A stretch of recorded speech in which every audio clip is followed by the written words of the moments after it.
Hi, welcome to video 3. Now if you've done your heat embossing properly, you should have a great image here on your balloon. You should be able to run your fingers across it with having no powder come off or anything. Everything should be flat, nothing should be curly. If you got it curly, you're a little bit over embossed. So just a very simple technique, but what a cool result.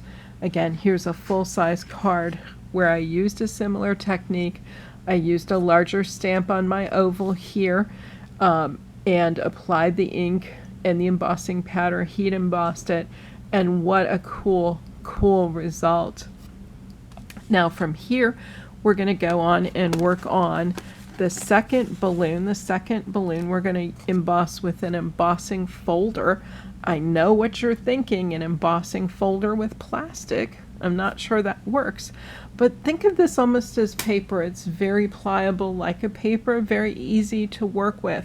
So what you want to look for is an embossing folder that has a little detail to it. We're working with a fairly small image here, so you don't want a big pattern. Big patterns won't hardly show with this. So this is a very detailed embossing folder. This is actually a little border die, and I know it's really hard to see this, and I apologize for that, but it worked perfectly for adding a little bit of detail that we could then go and enhance with some color so people could see it. You can also look for one of the larger embossing folders that you have that has some pattern to it. This one, for example, has kind of cool patterns. Supposed to go like this, but for this project actually works better this way. You could place your balloon behind and isolate one of those little patterns very effectively. So find something like that that will work for your project, and you want to run it through and emboss it with your machine.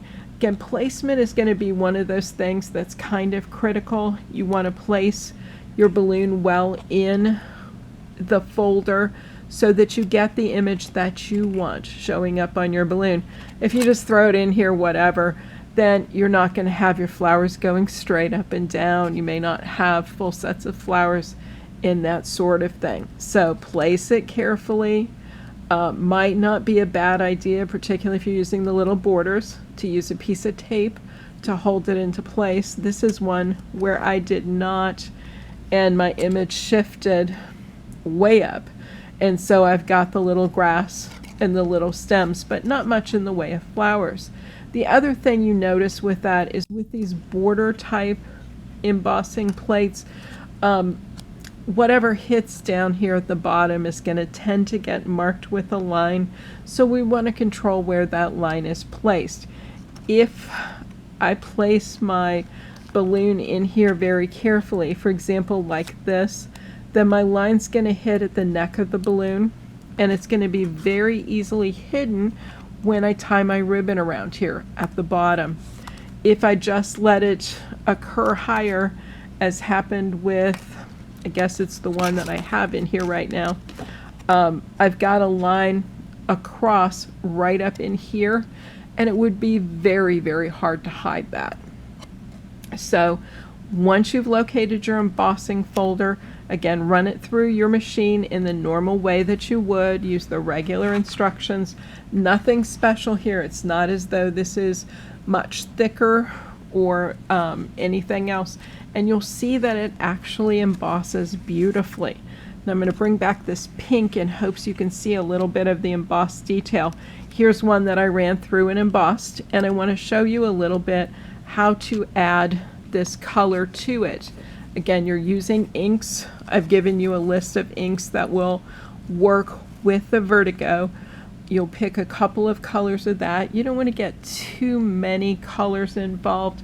When you do in such a small area, things tend to get a little muddy. And so try and keep the colors to a minimum. You could even do just one color. That would be fine. The whole goal here is to make it easier for folks to see that you've actually got that raised embossed detail going on. Now, in terms of tools to color with, people use a variety of things. Some use the finger dabbers, some use marshmallows, for example. I use these Ink Essentials cut and dry nibs. I wanted to have a detailed control, and I found that these worked really well. Let me show you a bigger project that I was working on, and I tried to use a marshmallow for this. But what I found with the marshmallow was that it just smeared the ink, not just on the raised surface, but all the way through. So where on paper, we find that that marshmallow just glides very nicely on the raised letters. With plastic, it's all over the place. And so I have ink all over the place, and kind of an unusual project. But this also gives me a little learning experience. So let me show you another thing that you can do based on the little bit of mess we've got going on here. This happened to be Stays-On ink, and with Stays-On ink, you use a special cleaner to clean it up. You can use that pretty effectively when you've got some ink that isn't where it should be on this. I'm just using a Q-tip, grabbing a little bit of that cleaner, and I can run the Q-tip in that area where I want the ink gone, and it will pick up the ink. You can see how much clearer it is in that area. You would, of course, just have to go ahead and let that dry before you did anything else. It's not really going to save this particular project because there's so much that needs to be cleaned up, and it's too difficult. The spacing is too tight. But again, you can see how you could correct a quick error with no problem whatsoever. Now, if you're not using Stays-On, any of the other cleaners will work as long as you get to it fairly quick. Just lift up that extra ink and you're good to go. So let's look at coloring our little heart balloon here with the flowers on. I want to get the right one, which is this one right here. Again, I've got the nice image.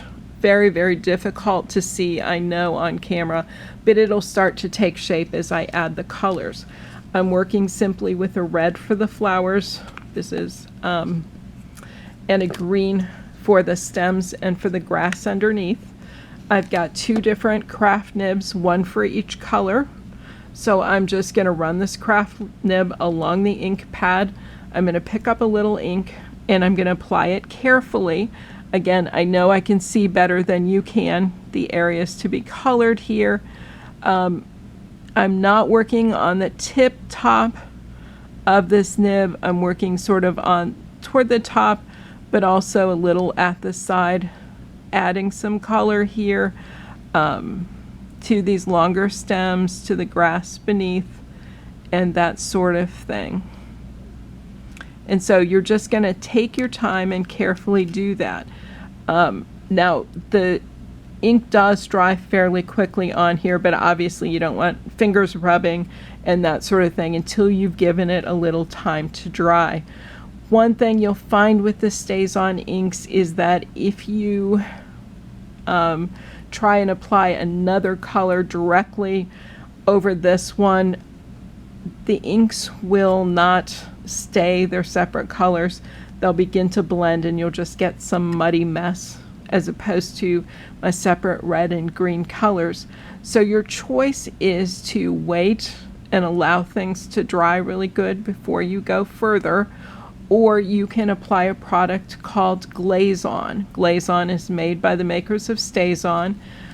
So you would put your green on first, you'd color your green areas, and then once they were colored and the ink was dry, then you could apply your Glaze-On over the top. Once the Glaze-On dries, it sets that green ink so that it won't mix with any of the other Stays-On colors as you put them on. So it's the safest way to proceed for a small project like this. Maybe a bit of overkill, so I've just chatted at you for a few minutes, and now I'm going to go on. I feel pretty comfortable. My green is dry. I can touch it without smearing. It's not coming off on me. And now I can add some red and get my little flowers in here. And so I can continue moving on in the project. So with this, just take a few minutes, take your time, color it in. After you see this, it'll help you pick your embossing folder. If you don't have the patience for this level of detail, don't pick a little detailed folder like this. Pick something that's a bigger overall pattern. Again, you don't have to use multiple colors. One color would be just fine. Sort of one of the odd phenomenons is actually the colors that you're putting on show better on the back side. So periodically flip it over and see how things look from the back side. So go ahead and color your heart. Add those colors. Again, be careful to keep them separate so that they don't blend together. Even with the dried green ink, if you place red over the top, you end up with muddy mess. Not red over green, but just probably a brownish color. That's not too attractive. So emboss your heart, add the ink highlights so that you can see it, and we'll be ready to move on to video 4 to talk about assembly and to talk about some other things that are relevant when working with Vertigo. See you in a few minutes.